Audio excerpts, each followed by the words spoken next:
আসসালামু আলাইকুম সবাইকে। আজ আপনাদেরকে বানিয়ে দেখাবো মুড়ি ভর্তা আমার একটা পছন্দের। এই মুড়ি ভর্তা বানিয়ে দেখাচ্ছি। তার জন্য একটা কাঁচা নুডলস নিয়ে নিলাম। ঠান্ডা পানিতে ভিজিয়ে নিয়েছি।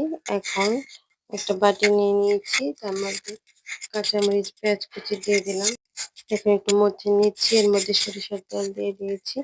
এখানে শসা কুচি আর গাজর কুচি দিয়ে দিলাম। এখন একটু লেবু চিপড়ে দিলাম।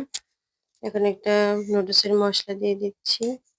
এখন চানাচুর দিয়ে দিলাম, একটা মটর ভাজা দিয়ে দিলাম, একটু ছিঁড়ে সস দিয়ে দিচ্ছি, বাসায় তৈরি করে রেখেছিলাম সস, সেগুলো দিয়ে দিলাম। কাঁচা নুডলসটা ভিজিয়ে রেখেছিলাম সেটা দিয়ে দিচ্ছি।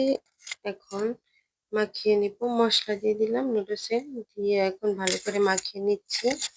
মাখানো শেষ, এখন মুড়ি দিয়ে দিব, মুড়ি দিয়ে মাখিয়ে নিচ্ছি।